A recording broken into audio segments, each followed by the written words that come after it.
Year one was quite the success for Mark Pope in Lexington, but year two, folks, it's shaping up to be even better.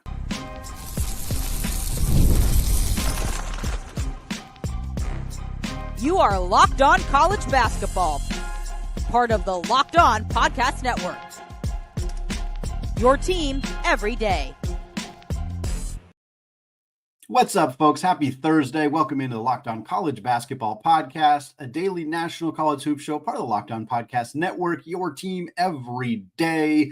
I'm your host, Andy Patton, joined by Lance Dawe, the host of Locked On Kentucky. On today's show, you are joining us at the place to get your college basketball content every single day. I want to thank all of you for making this show your first listen or your first watch of the day. Remind you that you can listen to the show ad-free on Amazon Music. And of course, give a special shout out to those everydayers, members of the Locked On College Basketball Discord, members of the Locked On Kentucky Discord. I know you're all out there as well. A reminder, today's show is brought to you by FanDuel. Right now, new customers can get $250 in bonus bets when your first bet of $5 or more wins.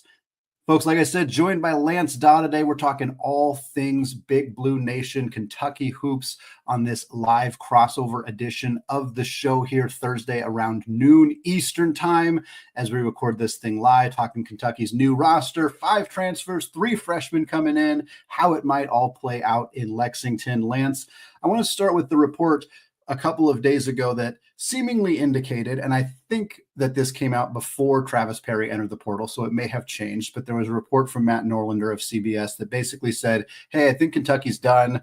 They were in on Andre Stojakovic, they were in on Rylan Griffin, and now I think they're kind of backing off. They feel good with the roster that they have, assuming Dawe comes back.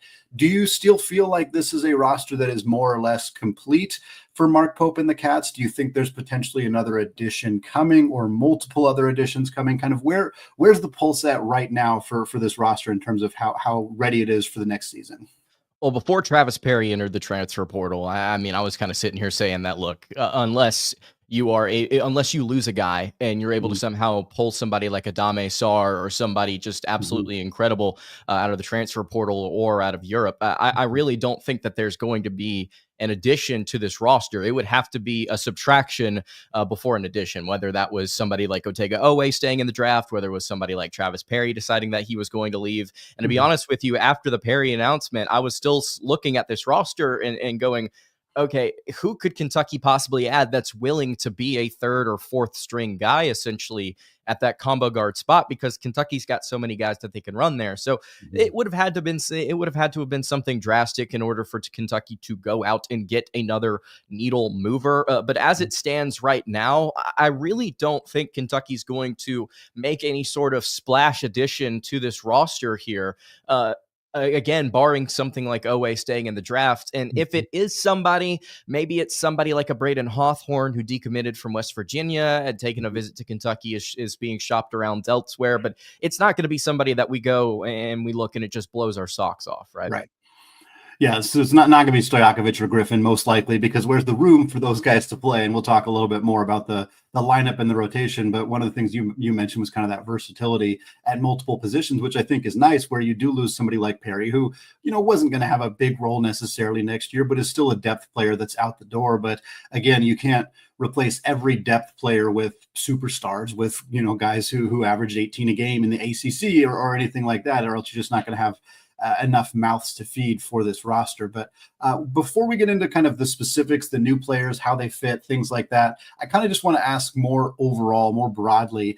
This was a team that we kind of knew last year's roster wasn't going to carry over, because so many of the players that Mark Pope brought in his first year were guys who were going to be out of eligibility, the Jackson Robinsons, the Ainsley Almanors, Amari Williams, Kobe Brea, etc., Lamont Butler. And so we kind of knew, year 2 for Mark Pope's going to look a lot different. He obviously had that freshman class coming in, so we kind of knew about the 2 local kids. But now that the dust has settled a little bit with few, if any, projected additions on this roster, kind of looking at the talent that this team has brought in, the age of the players that they have brought in, kind of what's the feeling for you? What's the feeling for Big Blue Nation? Kind of looking at this roster, knowing what you need to compete in the SEC, knowing what Mark Pope likes to do. I think last year is kind of like, well, we have a lot of talented rosters, but what the heck is coach going to do? Now, at least there's kind of this sense of, what Mark Pope likes to do offensively, what he likes to do defensively. Do you feel like the players that have come into the system this year are going to fit in with what he wants to do and kind of the overall sense of what this roster is capable of doing?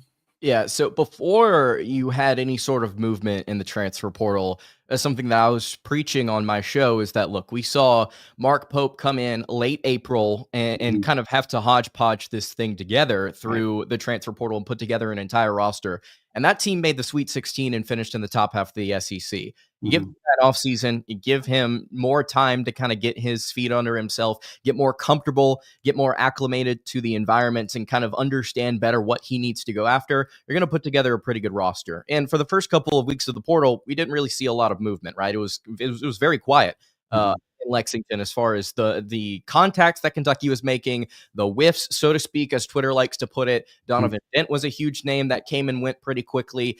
And here we are now with what I think Big Blue Nation looks at and says, and we're seeing in the live chat here, hey, that's a top 5 team. That's a top 4 team, in at least in Big Blue Nation's opinion, heading into this college basketball season. I think it'd be hard to argue against saying, with the way that the roster looks right now, that this isn't a top 10 team, and definitely a team that can contend for, if not be the favorite heading into the season as the favorite to win the SEC. So right now, the way that the thing is constructed, I'm very, very, very impressed with the way that Mark Pope has kind of been able to go out and kind of handpick guys, kind of like he did last year for various spots, and kind of get people that fit what he wants to do. And I think on top of this, Andy, he's upgraded in 2 important areas that Kentucky lacked last season. They lacked athleticism and they lacked rim protection. And when you go and look at Kentucky's current roster construction, they've got 4 or 5 guys that could possibly play the 5. They got one of the best defensive centers in all of college basketball a season ago, a guy that was originally committed to Kentucky, and Jaden Quaintance. You've got somebody like Mo Diabate, the king of hard hat defense there down low. So if you're asking Big Blue Nation, if you were asking them heading into this offseason, what do you want? What do you want to get? Well, obviously, more athleticism, and I think Kentucky absolutely checked that box with several players we can talk about.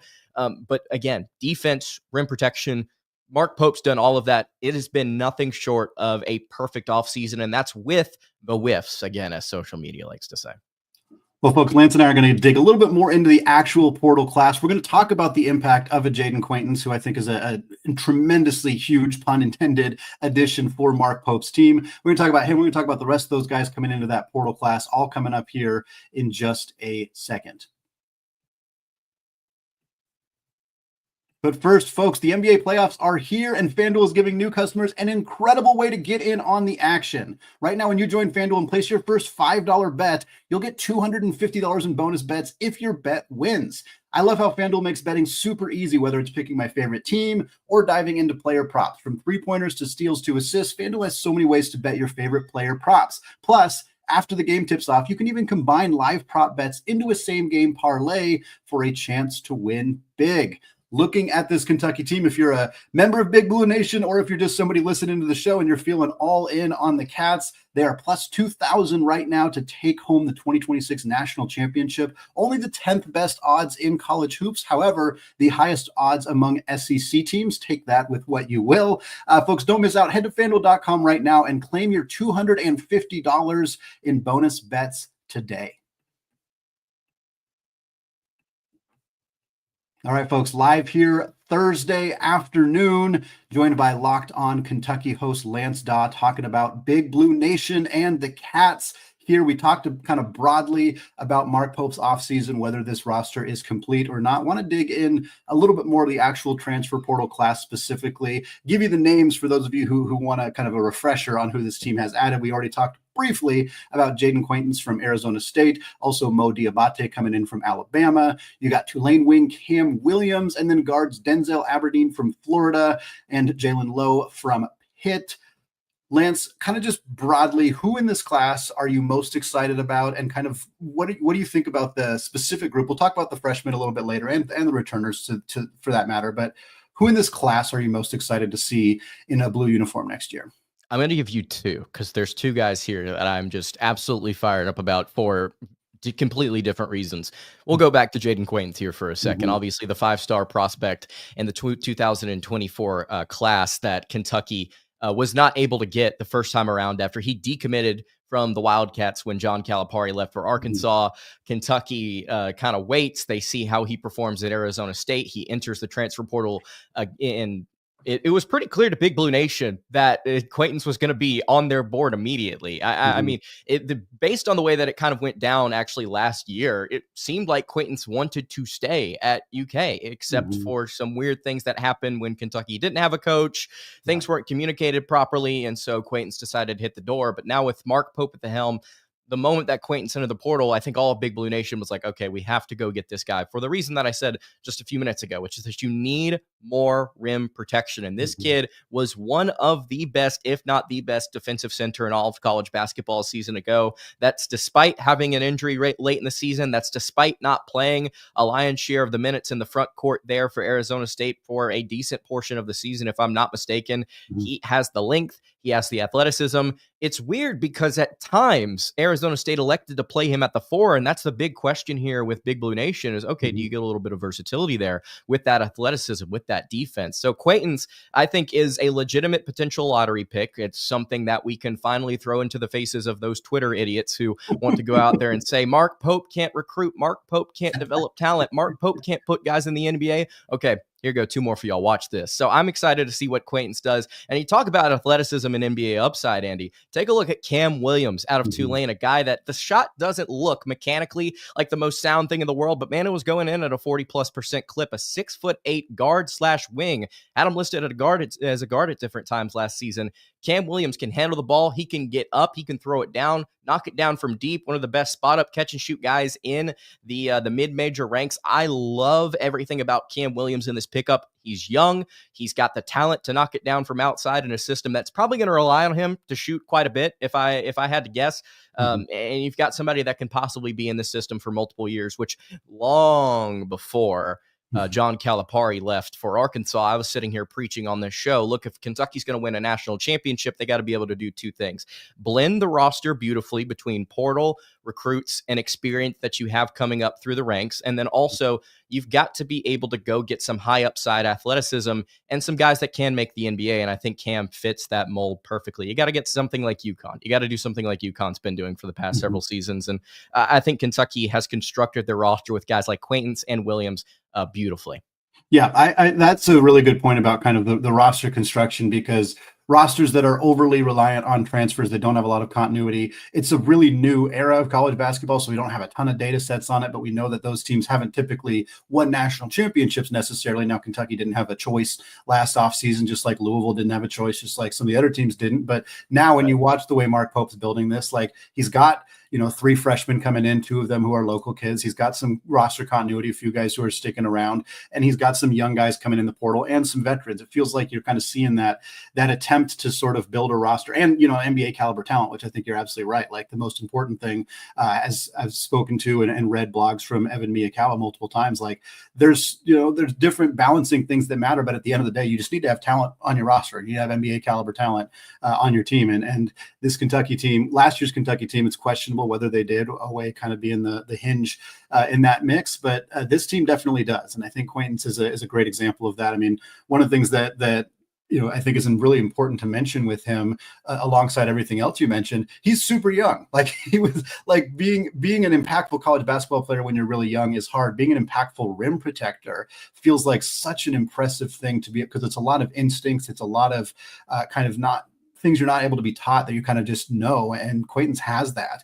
And to be able to be that kind of impactful player on the defensive side of the ball at his age is incredible. And I think going from being coached by Bobby Hurley to Mark Pope's going to improve them of that even more so, and getting tested. I mean, the Big 12 is great, but getting tested in the SEC is going to be even better. So I'm with you 100%. I really like both those guys that are coming in. I do want to kind of flip on the guards. And I want to start with what has been a very oft-discussed portion of Kentucky's offseason and Florida's offseason for that matter, which is the acquisition of Denzel Aberdeen out of the transfer portal. I want to talk about him as a player, so we'll get to that. But I also want to talk about there's been a lot of kind of uproar out, a lot of conversation, I guess, about Aberdeen and kind of what it means for college basketball that a player who ostensibly was going to step into a starting role for a team that just won the national championship to leave to go to Kentucky, which I don't think leaving from Florida to Kentucky is all that surprising, but it does appear, and we'll get to this maybe more with the starting lineup conversation,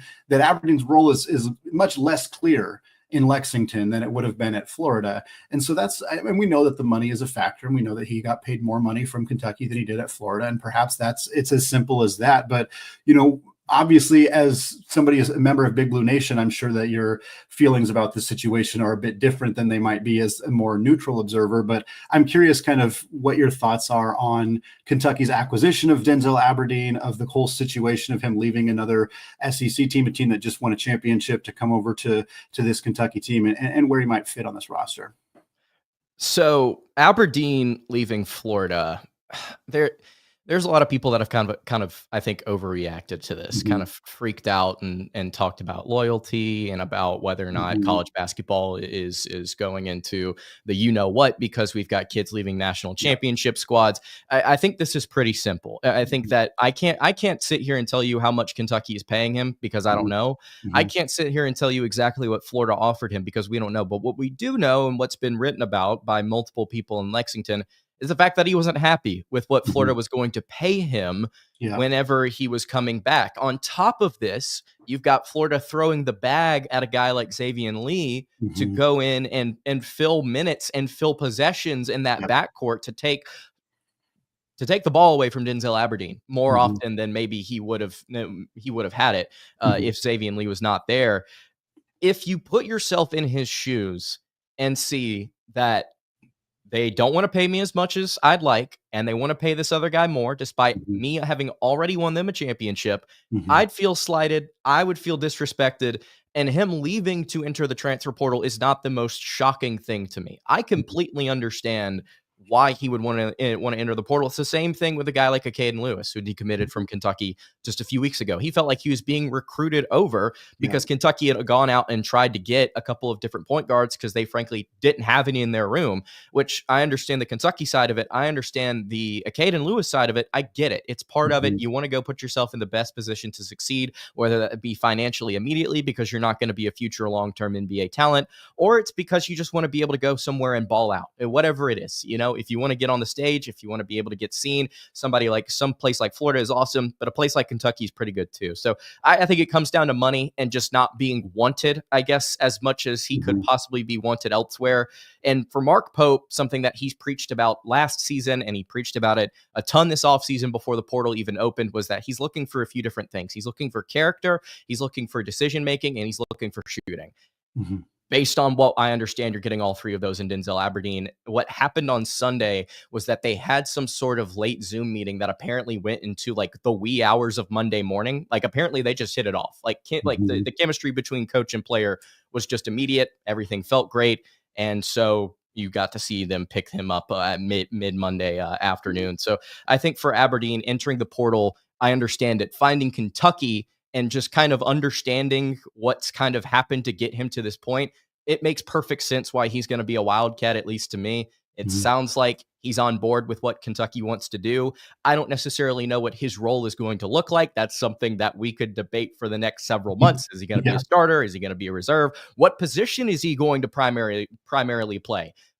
We don't know, but he's going to be an impact player on this team. And for a fan, I'm excited that he's here. I'm excited that you've got a guy that was in the 90th percentile of spot up scores and the 76th percentile of catch and shoot guys. Forget about the 35% 3-point percentage. Look at what he did when he started. 41% from three, was playing incredibly towards the end of the season. As Florida got into the NCAA tournament, I think went off there in the SEC tournament against either Texas A&M or I can't remember who the other team was, but Aberdeen has the experience, seems to like what's going on in Lex. I understand why he left. I think it's kind of being overblown of the freak out of why he left and kind of digging into the drama and whether or not college basketball is dying because things like this are happening, which that's just what I've been reading on Twitter, by the way. It's just seeing people freak out about this, but I'm happy he's here. I get why he's here, and I can't wait to see him in Lex. Yeah, it's one of those things where people have their preconceived notions. And honestly, even those preconceived notions about this being bad for the sport, whatever, like I get that. I understand not liking the free-for-all nature of this and the lack of, there are definitely issues with the modern way that this is working. But people who have that notion in their head they just glommed onto this as a really easy talking point of like, this is why it's broken. And they kind of hold it up without any of the nuance. Like I'm with you 100%. If Florida's recruiting over him, which I don't really even blame Todd Golden and the Gators for doing that. Like, honestly, If you can go get Xavier Lee, you got to go get him. He's so good. You have to go get him. But I can understand why, even if the role at Kentucky and Florida is probably the same, a backup guard who's playing pretty big minutes, but not a starter. And that's a projection, but I think that's probably was going to be his role in both places. But one place is actively recruiting players to push you onto the bench. And the other place is saying, we want you here, come play for us. And that other place is also paying you more money. And you're probably not going to be an NBA player. You're probably not going to make life-changing money playing professionally, whereas you can make life-changing money right now. That makes sense. Like that, any human being, never mind a 20-something-year-old kid, is going to take the place that's offering more money, that's looking you directly in the face and saying, we want you to play here, when the other place is saying, well, we lost our best guard, but we need to replace him with somebody else, as opposed to saying, hey, you can just step into that role. And so again, I don't even really blame Florida for that. Like, Xavier Lee's better than Denzel Aberdeen. They went and got the better guy. They just weren't able to keep both of them. That's what's difficult in the modern era. And that's what I think we're going to see a lot of teams trying to figure out, this balancing act. And things like this are going to continue to happen. And people are going to use it as an excuse to say this is why the sport's broken. And that cycle is going to continue until there's a hard and fast rule change, if there ever is. But it's just one of those things that I can kind of see how it happened, even though I can also understand why there's this kind of this section of people kind of glomming onto it as like, this is what's broken. This is what the problem is, kind of thing.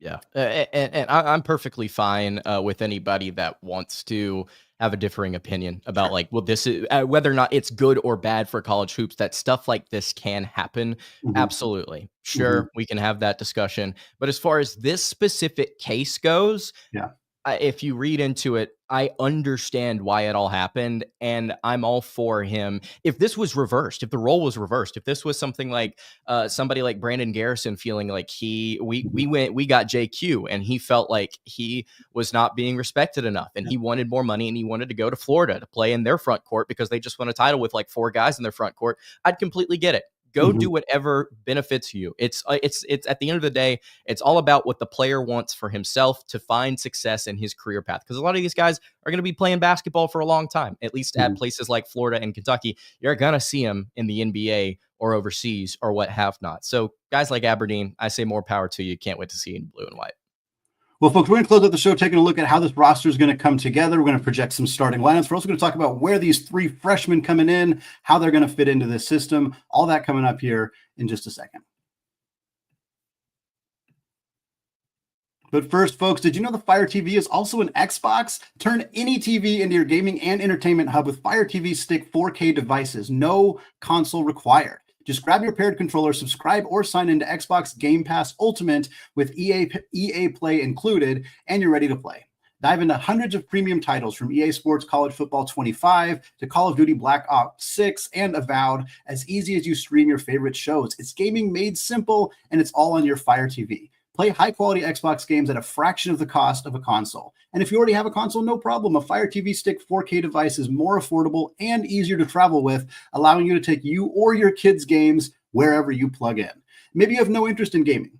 Well, great news. The Amazon Fire TV Stick is the perfect go-to for all of your family's entertainment. We have one on every single TV in our house. The platform is easy to use and navigate, and I love how customizable it is. So head to Amazon.com/Fire TV Locked On to get started. Xbox Game Pass Ultimate subscription and compatible controller required. Available on select devices, including Fire TV Stick 4K 2nd generation, Fire TV Stick 4K Max 1st and 2nd generation, and Fire TV Cube 3rd generation.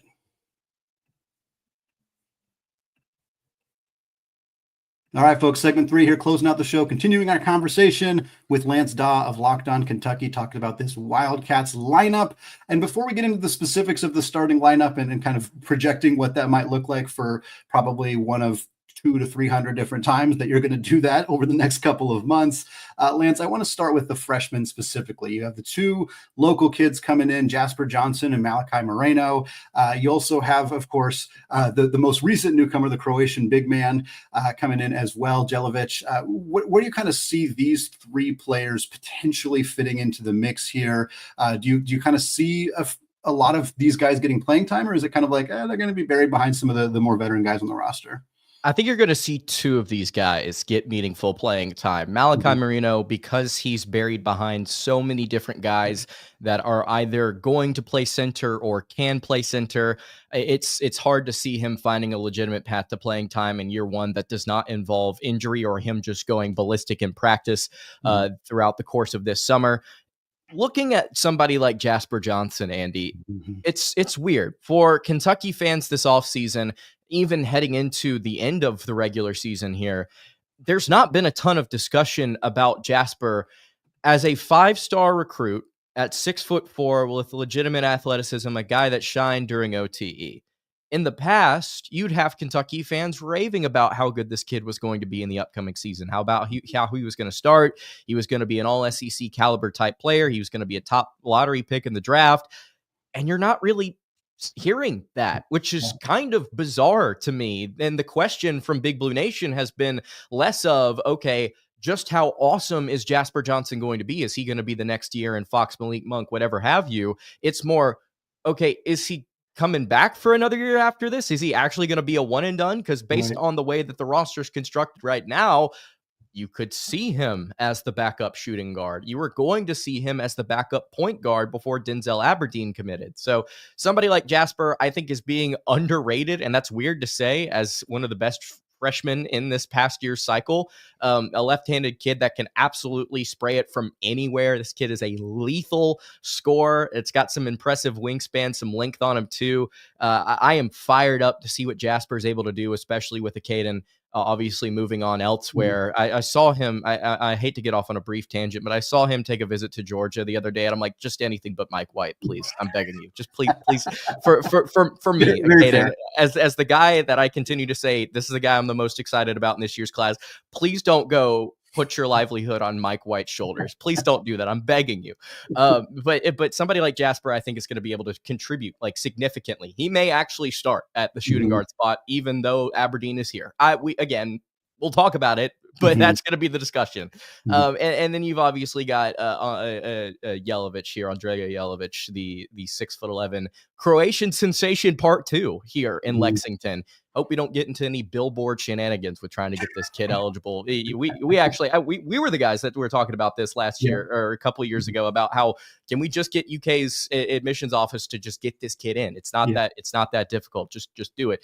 I hope we don't see anything like that with Yelovich, especially considering there's a lot more time, and hopefully we just handle it a lot better. But Yelovich is somebody that I think is not necessarily going to have to play, but I think Kentucky's going to want him to play a significant portion of the minutes at power forward, and then maybe possibly center, because as a 6'11" freshman that's been playing Euroball for a few years with that experience and the fact that he can knock it down from behind the arc, you don't have a ton of shooters on this roster to begin with.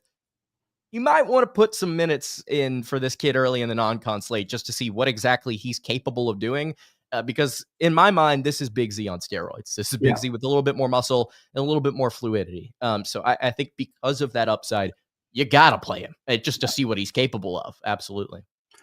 Well, Lee, let's take a look, Lance, at kind of what we might project the starting lineup to look like. And I wrote one down, and I probably changed it 3 or 4 times, and I'm probably changing it in my head right now as I'm looking at it, because it does feel like there's a lot of options. And you and I were speaking briefly before we went live about one of the things that Mark Pope is very good at is adjusting his lineups and his kind of strategy based on the opponent. So against some teams, I think they'll go bigger. Against some teams, I think they'll put more of a shooting lineup out there. And I think that's what is nice about this roster is you have a coach who likes to be adaptable and flexible, and you have a roster that on paper at least looks like it has a lot of ability to do that. You can go with some really big lineups. You can go with some smaller, more fluid lineups. Like there's a lot of different things that this team is capable of doing. And I'm looking at it right now. I think Quaintance is pretty locked into his starting spot. That feels pretty safe to me. If Otega Owe comes back, he's going to start. I think that's probably the biggest lock that you can have, because if he's not going to start, he's not going to come back. And that'll be that with him. But outside of that, like, do you start Garrison with Quaintance in the front court? Does that work? Does Cam Williams start at the 3? Does he start at the 4?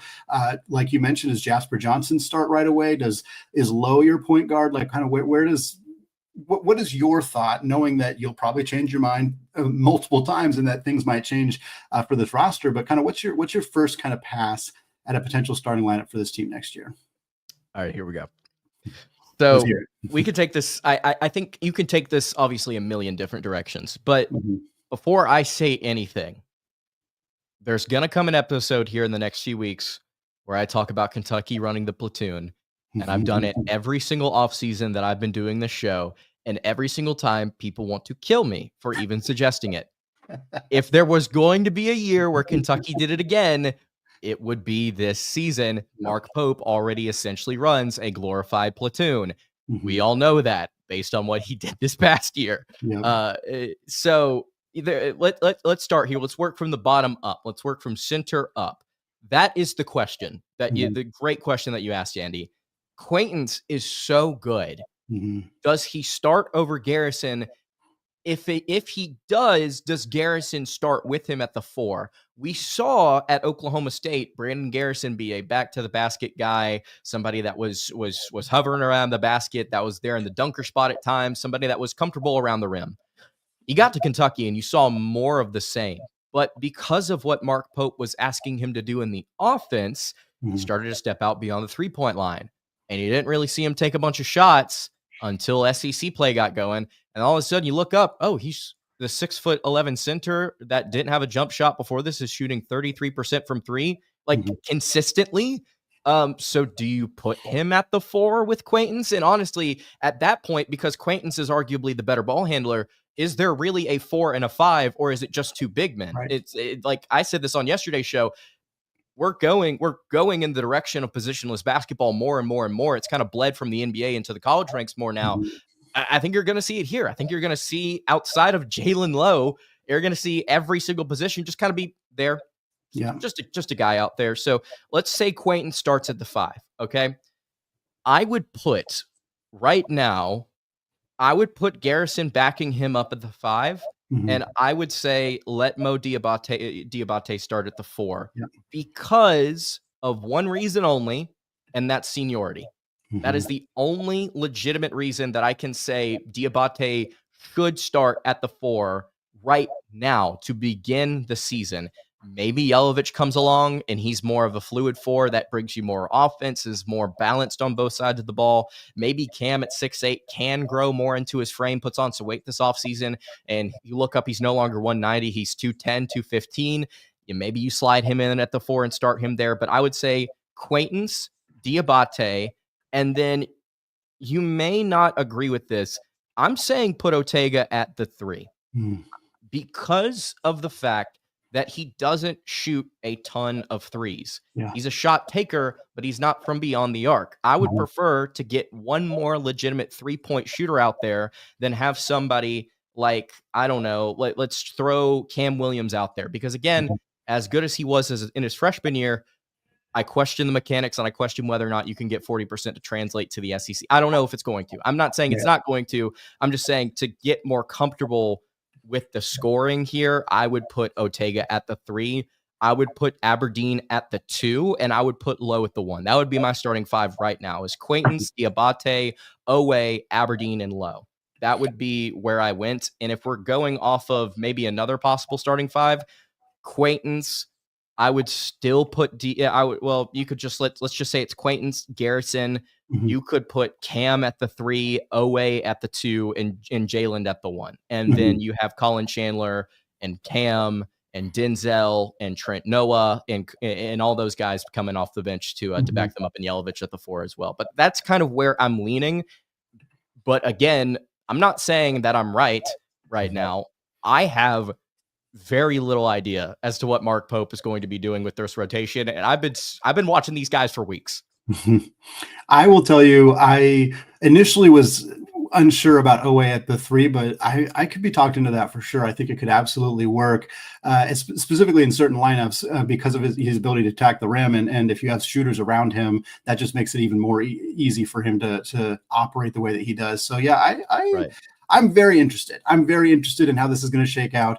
Obviously, Owe testing out the NBA draft process. That's still a big linchpin for this team. But if we assume he returns, there's so many options for this club. I'm very excited to see how it's all going to shake out. But Lance, thank you so much for joining on the show today. Always appreciate your expertise on this team as we look ahead to year 2 in the Mark Pope era in Lexington. But that is going to wrap it up for us today here on the Locked On College Basketball Podcast on this crossover edition with Locked On Kentucky. Thanks again, folks, for listening. Isaac and I will be back with you all on Friday as we continue to unpack the end of the transfer portal window and take a look at some of these rosters as they're starting to come together. Thanks again, folks. As always, we want to say apologies to the Lawyer family. Let's go Wild Popes. Cheers to the Mick Bruins. And until next time, peace out.